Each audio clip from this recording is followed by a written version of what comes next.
maire, député, président de région, président de parti. Sacré CV pour l'invité politique du 6-9 de France Info. Avec vous, Anne Lordanier. Bonjour, Hervé Morin. Bonjour. Alors ça y est, les syndicats annoncent une grande manifestation fin mars. Vous vous dites qu'elle est mal barrée, cette loi travail ? Je dis que malheureusement pour les Français et pour la France, il ne se passera quasiment plus rien pendant un an. C'est aussi simple que cela. La fin du quinquennat sera inutile parce que les discussions seront longues, parce que les décrets d'application mettent des mois et des mois à sortir. Et donc on sera engagé dans la campagne présidentielle que rien ne sera encore effectif. Et que la défiance est tellement puissante à l'égard du chef de l'État. On respecte à peine la fonction aujourd'hui, alors que vous savez à quel point dans l'imaginaire collectif, la fonction présidentielle est immense. Je crains qu'on ait une fin de mandat qui soit assez pathétique, honnêtement. Vous êtes pour un grand toilettage, vous, du Code du travail ? Écoutez, moi je pars simplement d'une idée simple, c'est que toutes les études économiques sérieuses, pas idéologiques, démontrent qu'il y a en fait un droit du travail qui favorise ce qu'on appelle en général les insiders, c'est-à-dire qui favorise ceux qui ont déjà un CDI et qui laisse sur le côté ceux qui n'ont pas de boulot et ceux qui ne sont pas qualifiés. Et toutes les études le montrent, il n'y a pas de raison que la France traîne un chômage de masse pareil quand les autres pays européens réussissent le plein emploi, mais c'est pas simplement les Anglais. C'est aussi les Allemands, les Autrichiens, les Suédois, à leur façon, chacun avec son modèle. Et vous voyez bien que qu'est-ce qui est le plus déstructurant pour la société française ? C'est le fait de ne pas avoir de boulot. Alors, vaste chantier. Vous compatissez avec la tâche de Myriam El Khomri, la ministre du Travail. Vous avez tweeté le 1er mars, quand elle a fait son malaise, accident. Mon soutien amical à Myriam El Khomri. Quand on est dans le tambour de la machine à laver médiatico-politique, c'est violent. Vous faites parce allusion que j'ai à une analysé expérience ça personnelle ? comme ça. Oui, j'ai été au gouvernement, on a tous vécu des moments difficiles. Et ce tambour de la machine à laver, quand il tourne à fond, c'est d'une violence absolue. Et forcément, quand, en plus de ça, vous n'avez pas l'expérience politique de nos cheveux blancs, qui nous a amenés à avoir le cuir dur, mais qui n'est jamais assez dur dans ces cas-là, je comprends très bien que pour elle, ce soit difficile. La politique n'empêche pas d'avoir un peu d'humanité, si je puis dire. Vous êtes président d'une région où il y a beaucoup d'éleveurs, la Normandie. Vous avez fait un tour au Salon de l'Agriculture, comme tous les politiques. C'est la tradition. Oui. C'est pas que la tradition, c'est aussi mes origines, c'est ma vie, quoi. Alors justement, vous, c'est quoi vos solutions pour les aider, ces agriculteurs qui traversent une crise dramatique ? Il y a plusieurs sujets. Bien entendu, il doit y avoir, s'il le faut, des interventions européennes pour garantir un marché minimum. Mais au-delà de ça, il faut bien avoir en tête qu'on ne vit pas tout seul. On vit en Europe avec une politique agricole qui est partagée par les autres. Alors bien entendu, il faut qu'on ait les mêmes conditions de production. Et les agriculteurs vivent ce que vit la totalité de l'économie française. Est-ce que quand on dit j'entends souvent ça en disant mais finalement il faudrait que les autres s'adaptent, il faudrait qu'on soit dans une situation égale en Europe. Mais les autres pays européens nous disent mais c'est vous qui n'êtes pas sur le même pacte que nous. Quand les Allemands vous disent mais vous avez 130 ou 140 milliards d'euros de prélèvements obligatoires de plus que nous, quand vous avez une dépense publique qui atteint 58% du PIB, on ne va pas s'adapter à votre modèle qui ne marche pas. Alors il faut que les agriculteurs s'adaptent. Donc il y a des éléments de ce genre. Et puis après il y a des éléments propres aux agriculteurs. Il faut que les exploitations agricoles, autant que possible, vivent sur le principe de l'autonomie. Il faut améliorer l'autonomie, notamment l'autonomie fourragère, l'autonomie alimentaire, pour qu'ils dépendent moins du soja, des aliments qu'ils achètent. Il faut bien entendu faire en sorte qu'on valorise tous les segments de production des agriculteurs, à chaque fois qu'on peut créer de la valeur. Et puis il faut faire en sorte que nos agriculteurs rétablissent un tant soit peu des conditions d'équilibre avec l'amont et l'aval de la filière. Et donc il faut des organisations de producteurs, en grosso modo que des éleveurs se mettent tous ensemble et pèsent assez pour dire à une laiterie, vous n'allez pas nous traiter comme des serfs du Moyen-Âge. Vous venez de parler du modèle français avec ses cotisations, sa dépense publique. C'est aussi elle qui permet d'avoir un SMIC que l'Allemagne vient de mettre en place. C'est elle aussi peut-être qui protège contre des travailleurs détachés qui sont nombreux dans les productions de porc en Espagne, en Allemagne. Est-ce que ça nous protège des travailleurs détachés ? Non. Est-ce que la question du salaire minimum est remise en cause quand on dit qu'on a 58% de dépenses publiques? Non. C'est Non, pas mais ça si le sujet. l'Allemagne y vient, c'est Mais, peut-être que c'est pas si mauvais. mais moi, je suis pour un salaire minimum, bien entendu. J'ai jamais dit le contraire. Ça passe Mais, par de la mais, dépense mais publique. ce que je dis aussi, c'est que notre système est tellement lourd, la carrosserie est tellement lourde que même si on a un moteur extrêmement efficace, la voiture finalement va pas assez vite. C'est ça le sujet.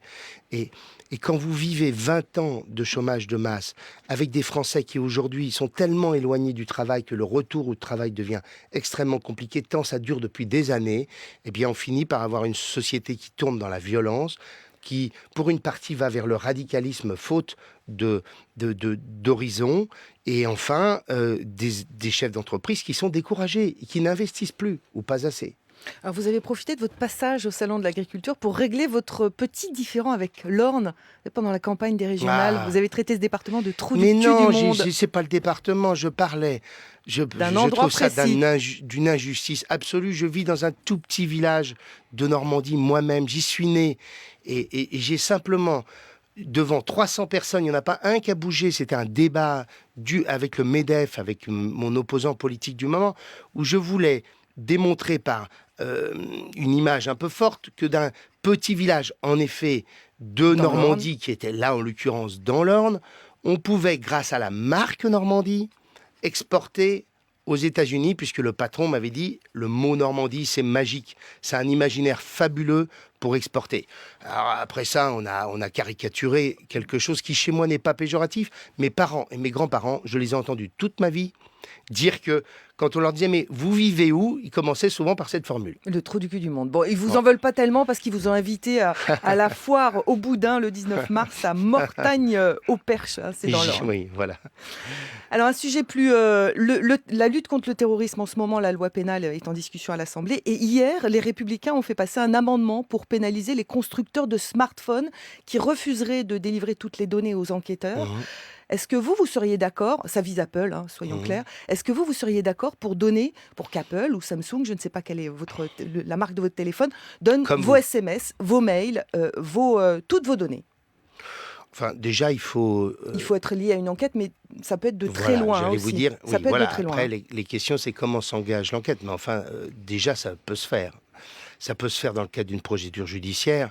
Et ça peut se faire aussi si des services de renseignement considèrent que, je ne dis pas forcément en France, mais dans le monde entier, décident de s'intéresser à vos échanges. Il ne faut pas se raconter d'histoire. On peut tracer, mais on ne peut pas, si le constructeur refuse de lever, notamment Apple qui est très fermé là-dessus, on ne peut pas accéder Oui, aux mais données, enfin, à toutes les données. le jour où vous envoyez votre mail à votre voisin, on peut vous le récupérer. Il y a en ce moment dans une enquête 7 téléphones qui sont bloqués, qui empêchent les enquêteurs d'avancer Non. dans leur... Écoutez, moi je dis que s'il y a des faits très clairement prouvés qui démontrent qu'il y a besoin de pouvoir accéder à l'ensemble des informations, il faut que ça puisse se faire.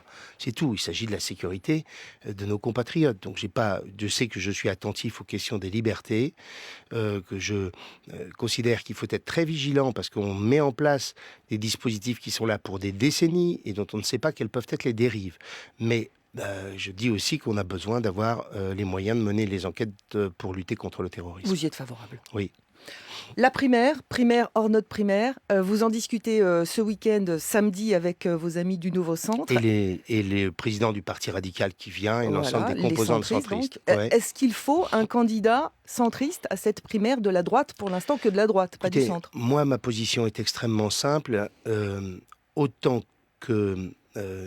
il faut que nous participions aux primaires à partir du moment où les conditions sont réunies pour y participer. En clair, C'est-à-dire j'ai indiqué, il y a déjà plusieurs mois, que participer aux primaires, ça imposait d'abord de rentrer dans la construction des règles, sur la transparence, l'égalité des candidats, etc., etc.